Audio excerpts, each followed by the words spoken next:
Wow, what a game. What a fucking game. That was crazy. Uh Epic final game in this series. I've been watching the WNBA for 20 plus years and I've never seen a finals game like this. This was absolutely wild. Minnesota Lynx versus New York Liberty. This was the final game of a best of 5. The series was tied 2-2. We're back in Brooklyn. It was intense. I'll say that. The before the game started, we had the WNBA countdown with LaChina Robinson, Andrea Carter, Chinea Wumake, and Carolyn Peck. Unfortunately, they had Spike Lee on, which I found very annoying. He has like nothing interesting to say.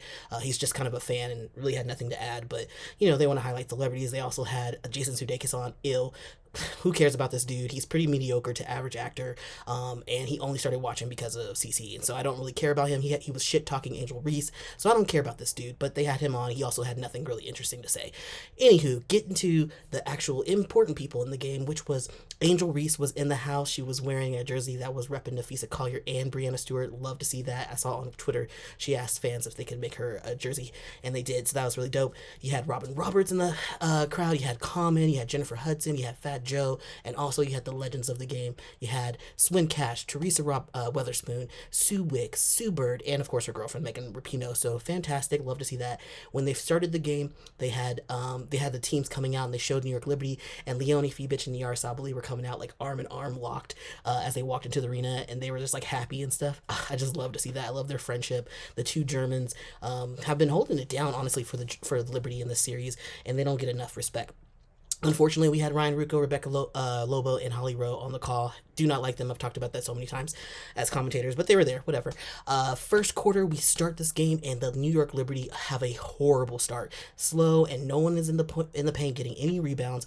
I'm like, Niara Sabali had a great, significant impact as soon as she came onto the floor, so she should have been played in Game 4, to be honest. But they didn't have her at the end of the Game 4 for some reason, even though she was the one rebounding the ball, the only person besides Jonquel Jones.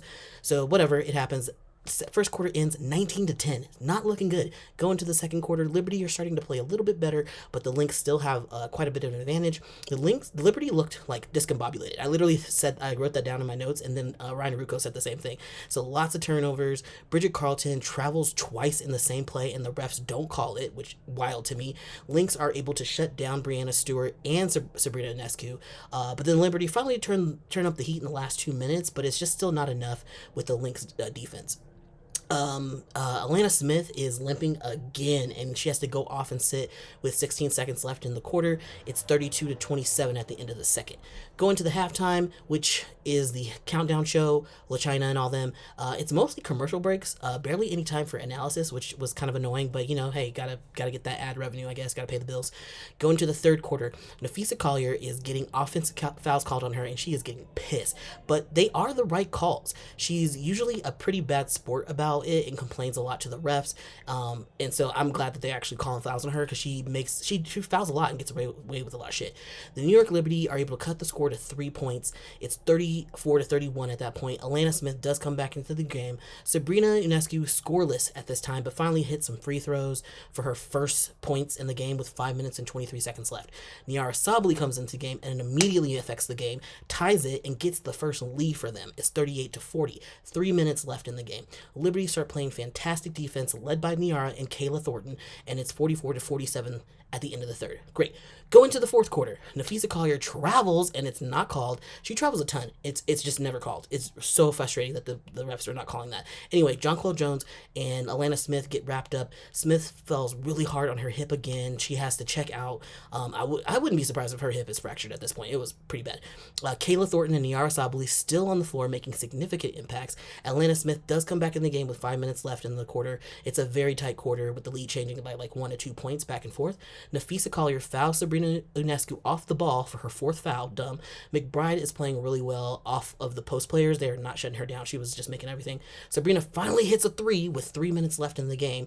But then Nafisa gets a layup. Then Sabrina has this good dish to Brianna Stewart for a layup. Liberty ended up fouling McBride, and she hits both of her free throws. Nafisa makes a layup to tie the game, 58-58, 1 minute and 35 seconds left. Nafisa goes, scores a layup as she does, 60-58. Bridget Carlton has a blocking foul on Jonquel Jones with 43 seconds left. Then Brianna Stewart gets fouled. She misses both free throws. Oh my God. The Liberty rebound the ball, go for the shot, misses it, and it's a jump between Jonquel and Courtney Williams. 33 seconds left. The Lynx end up violating the jump ball because they want to set up their defense. Liberty to inbound the ball. Sabrina Ionescu misses the three. Why are they? I was like, why do they keep giving her the last shot? She is not. Anyway, Courtney Williams winds the shot clock down. Nafisa Collier ends up missing the layup. Liberty take a timeout. 6 seconds left in this game. At this point, I'm like, why isn't Niara Sabally in the game? She is actually effective in changing the game and making like these clutch shots, but she's not in the game. She's nowhere to be seen. I don't understand that. Brianna Stewart inbounds the ball, misses the shot, but gets fouled by Alana Smith. There's 5 seconds left in the game.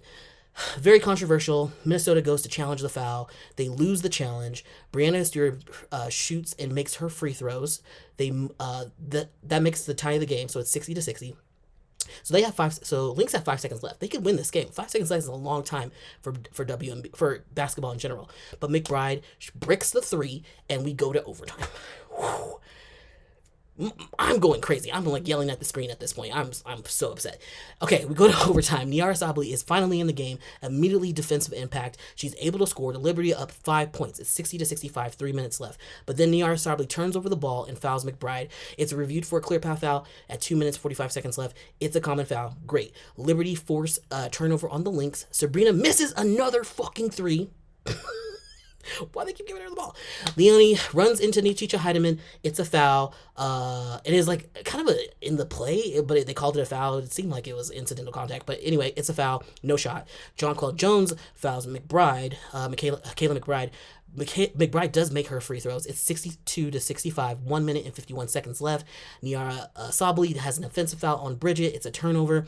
Niara blocks Nafisa, so she redeems herself, but it's out of bounds, so it's back to the Lynx. Sabrina gets Natisha to turn over the ball, though. 1 minute, 15 seconds left. The Liberty take a timeout. Sabrina misses an easy fucking jump shot.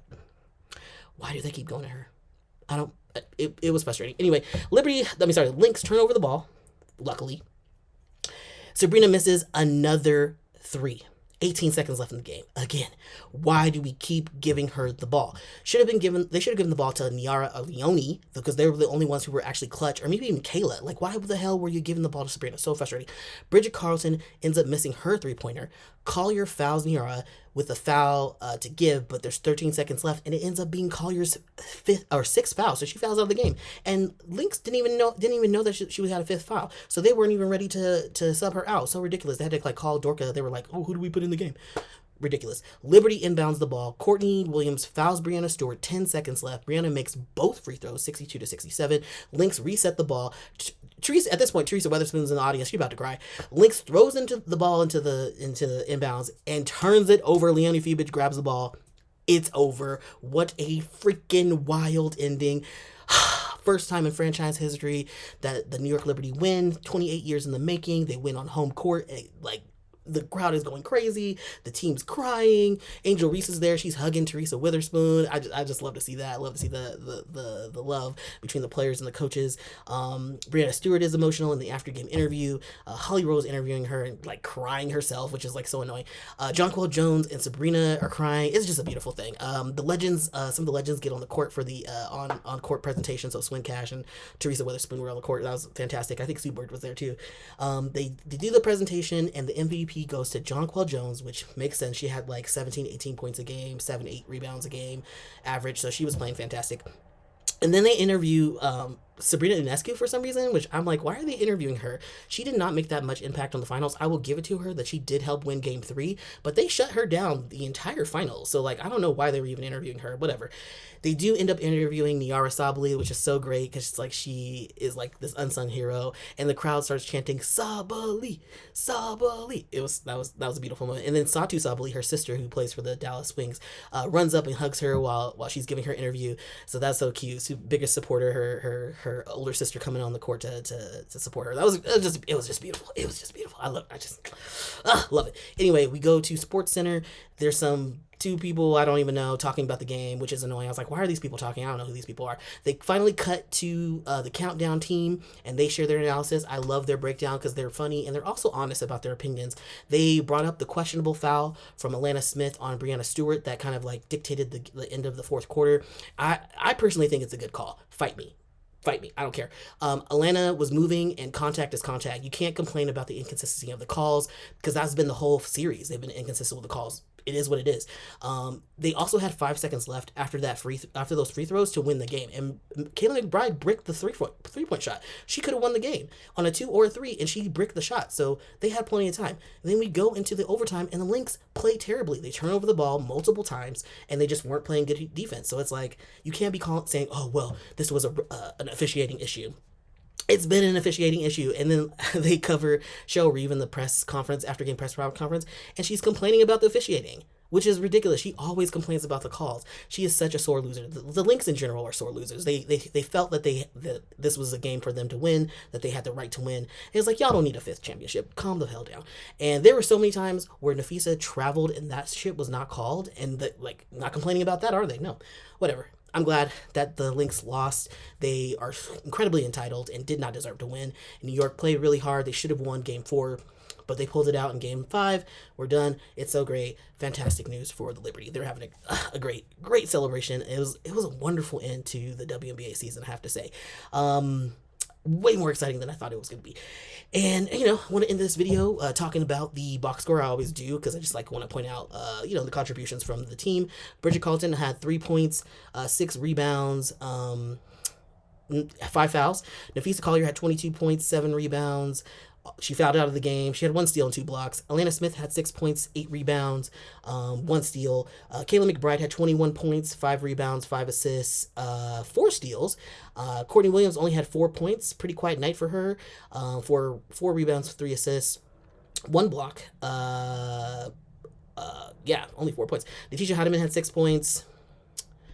And that was it. So not a lot of contribution, honestly, from a lot of the team, and that kind of led to their issues. But, the New York Liberty had similar issues. Angelina Hamilton only had 4 points, but she did have 2 steals. She was helping a little bit on the defensive end. Breanna Stewart had 13 points, 15 rebounds for a double-double, 4 assists, 1 steal, 3 blocks. She was a blocking machine at this game. Jonquil Jones had 17 points, 6 rebounds, 1 assist. Leonie Fibich had 13.7 rebounds, 1 assist, 2 steals. Sabrina Ionescu only had 5 points, but she did have 7 rebounds and 8 assists, 2 steals and 1 block. So she was helping on the defensive end, even though she wasn't scoring. Kayla Thornton had 2 points, and she had 1 block and 1 steal. Niara Sabali should have been MVP of this game. 13 points, 7 rebounds, 1 block, 1 steal. And so, really great contributions for all of them. And then I love to say, Kennedy Burke didn't play, Marquisha Davis didn't play, Ivana Docic didn't play, and Jalen Sherrod didn't play. And Marquisha and Jalen are rookies, so they win a championship and they didn't have to play. And I love the story because Jalen Sherrod did not get drafted. She fought her way through training camp and was signed to the team, and that is just a beautiful story. And she wins a championship in her first year in the WNBA. So that's and she was really effective during the regular season. When she did play, she was balling. So anyway, fantastic game, fantastic season. I'm glad it's over. It was very exhausting. It was a long season, and it's gonna be extended next year. It's gonna be a game of 7 in the finals next year. Woo. Anywho, love to see it. Really excited for this ending. And also a note, I will not be doing recaps anymore on these games in the future for NCAA or WNBA. I'm going to be switching my content to more queer shit. Yeah, it's just going to be LGBTQ focused, and I'm going to be talking about gay stuff that's happening in the league, because I don't want to talk about the recaps anymore. I don't want to talk about the drama, anything else going on, the racist fans that have come to the league, all that shit. I ain't talking about that anymore. I will only be talking about fun stuff and gay shit. So I'll see y'all in the next one. Peace.